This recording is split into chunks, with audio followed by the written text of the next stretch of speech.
धन्यवाद कार्यक्रमका सञ्चालकज्यूलाई। यो निकै व्यवस्थित र आकर्षक चुनावी सभाका सभाध्यक्ष महोदय, मसँगै आउनुभएका नेपाली कांग्रेसका केन्द्रीय प्रवक्ता तथा सहयात्री डाक्टर प्रकाश शरण महत, सबै गठबन्धन दलका केन्द्रीय समितिका नेता साथीहरू, उम्मेदवार प्रतिनिधि सभाका उम्मेदवार मुक्साम हाङ नेङ्बो मुकेशजी, प्रदेश सभाका उम्मेदवार प्रदेश क का उमेश थापाजी, प्रदेश ख का रेवती रमन राईजी लगायत उपस्थित सम्पूर्ण दिदीबहिनी दाजुभाइहरू, यहाँहरू सबैलाई म अभिवादन गर्दछु। जय नेपाल, लाल सलाम। आदरणीय जनसमुदाय, हामी मङ्सिर 4 को निर्वाचनको अब संघारमै आइपुगेका छौँ र यो निर्वाचन सामान्य र औपचारिक निर्वाचन जस्तो मात्रै छैन। यो निर्वाचन वास्तवमा एउटा ठुलो जनमत संग्रह जस्तो गरेर आउँदैछ हाम्रो अगाडि। किनकि हामीले संविधान सभाबाट संविधान बनेपछि सोचेका थियौँ अब देशमा राजनीतिक खालको कुनै अप्ठ्यारोपन आउने छैन, अब स्थिरता कायम हुनेछ र विकास र समृद्धिको यात्राले गति लिनेछ भन्ने हामीले सोचेका थियौँ। तर त्यस्तो भएन।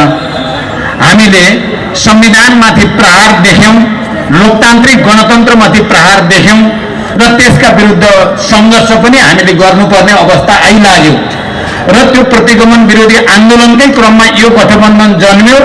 यो गठबन्धनले एकातिर कोरोना नियन्त्रणको लागि प्रभावकारी भूमिका खेल्यो भने अर्कातिर स्थानीय तहको निर्वाचन सफलतापूर्वक सम्पन्न गरेर देशमा फेरि एकचोटि ट्र्याकबाट बाहिर जान खोजेको राजनीतिलाई फेरि ट्र्याकमा राखेर सहज अगाडि बढाउने काम भयो र अहिले प्रदेश र सङ्घको निर्वाचन हुँदैछ।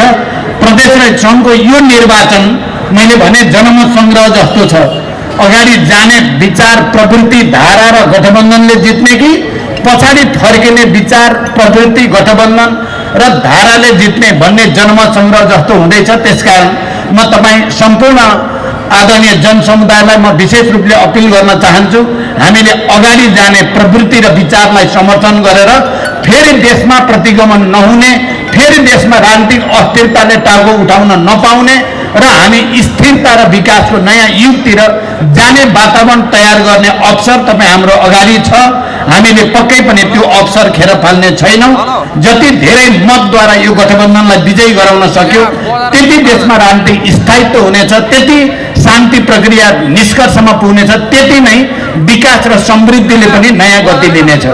म दोस्रो कुरा के भन्न चाहन्छु भने यो संविधान 72 को संविधानले नेपालमा महिलालाई, दलितलाई, आदिवासी जनजातिलाई, मधेसीलाई, मुस्लिमलाई, मजदुरलाई, किसानलाई सबैलाई धेरै अधिकार दिएको छ र यो संविधानमाथि प्रहार भनेको नेपालका सबै उत्पीडित वर्ग, जाति, क्षेत्र, समुदायमाथिको प्रहार हो।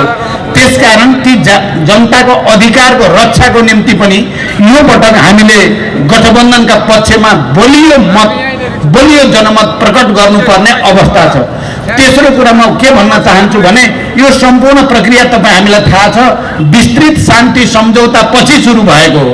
7 राजनीतिक दलको तर्फबाट तत्कालीन नेपाली कांग्रेसका सभापति गिरिजाप्रसाद कोइराला र तत्कालीन नेकपा माओवादीको तर्फबाट मैले हस्ताक्षर गरेपछि नेपालमा शान्तिको नयाँ युगको पनि सुरुवात भयो। संघीय लोकतान्त्रिक गणतन्त्रका निम्ति संविधान सभाको निर्वाचन भयो र देशले अग्रगति लिँदै आएको छ।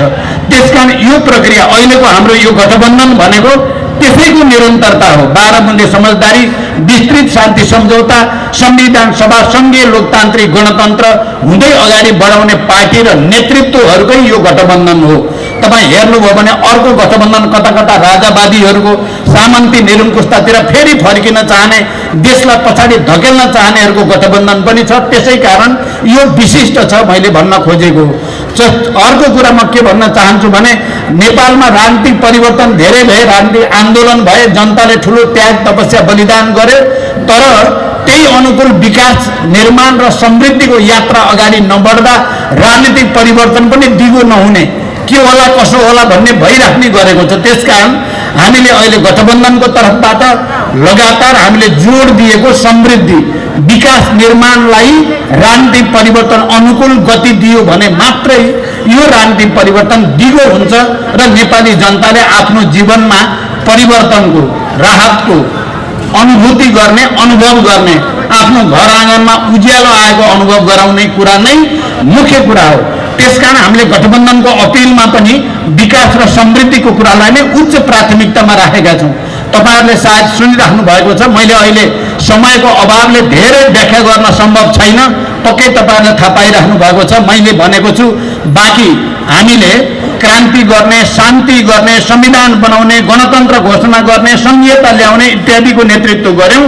अब आर्थिक क्रान्तिको नेतृत्व र मैले सबैतिर देशैभरि चाहे सुदूरपश्चिम होस् चाहे कर्णाली होस् अहिले यहाँ 1 नम्बरमा आउँदा पनि हामीले त्यही कुरा भनेका छौँ। अबको जीवन विकासको निम्ति, आर्थिक क्रान्तिको निम्ति हामीले भनेका छौँ। चौथो कुरा म तपाईँ धरानवासी दिदीबहिनी दाजुभाइहरूलाई यो कुरा भन्न चाहन्छु। यो चोकमा म धेरै पटक आएर तपाईहरुको बीचमा सम्बोधन गरेको छु, प्रसङ्ग फरक फरक छन्, तर आजको यो प्रसङ्गमा आएर निर्वाचनको पक्षमा तपाईहरुसँग कुरा राख्दै गर्दा म धरानका समस्याहरू म पहिलोचोटि म प्रधानमन्त्रीको हैसियतमा आउँदा या दोस्रो पटक निर्वाचन प्रक्रियालाई अगाडि बढाउने सन्दर्भमा आउँदा पनि मैले यहाँको समस्याबारे केही जानकारी पाउने र यहाँको समस्या समाधानको निम्ति केही पहल गर्ने अवसर प्राप्त गरेको थिएँ।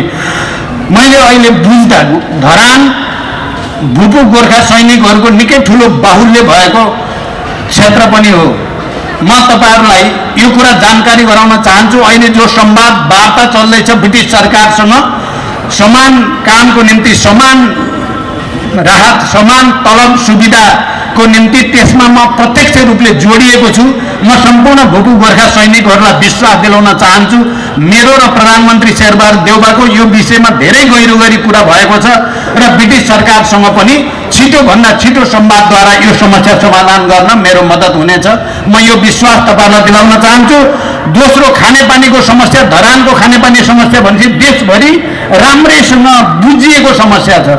म हर्क साम्बाङ यहाँको मेयरलाई धन्यवाद भन्न चाहन्छु। उहाँले पानीकै समस्या हल गर्छु भनेर नै मेयर भन्नुभएको छ, उहाँलाई धन्यवाद छ। उहाँले मेहनत गर्दै हुनुहुन्छ पानीको समस्या हल गर्न, उहाँले धेरै दुःख गर्नुभएको छ। त्यो दुःखलाई हामी सबैले सम्मान गर्नुपर्ने हुन्छ। अब हर्कजीको यो चाहनालाई हामी केन्द्रबाट पनि बजेट पारेर, योजना पारेर त्यसलाई मद्दत गर्नेछौँ। यो विश्वास पनि म तपाईहरुलाई दिलाउन चाहन्छु। अर्को, यहाँको यो किमाथाङका धरान जोड्ने बाटोको बारेमा यसलाई पूर्णता दिने आवश्यकता छ। यसले धरानको भविष्य आर्थिक गतिविधिमा ठुलो प्रभाव पार्छ भन्ने मेरो विश्वास छ। सुकुम्बासी समस्या पनि यहाँको एउटा मुख्य समस्या छ। तपाईहरुलाई थाहा छ, यो गठबन्धनको सरकार बनेपछि र भूमि व्यवस्था मन्त्रालय माओवादीको जिम्मामा परेपछि देशैभरि सुकुम्बासी समस्या समाधान गर्ने, अव्यवस्थित बसोबासीको समस्या समाधान गर्न पहल भएको छ, लालपूर्जा बाँडिएको छ। यस क्षेत्रका सुकुम्बासी समस्या समाधान गर्न पनि गठबन्धन सरकार अगाडि आउने विश्वास म तपाईहरुलाई दिलाउन चाहन्छु। धरान खेलकुदको दृष्टिकोणले पनि महत्त्वपूर्ण क्षेत्र हो। यहाँका युवाहरू खेलकुद भनेपछि अलिक बढी नै रुचि राख्ने, बढी नै ध्यान दिने, मेहनत गर्ने भएको हुनाले यहाँको जो रङ्गशाला छ त्यो पूर्ण रूपमा बनेको छैन। त्यसलाई पूर्णता दिनको निम्ति केन्द्रबाट सहयोग गर्ने विश्वास पनि म तपाईहरुलाई दिलाउन चाहन्छु।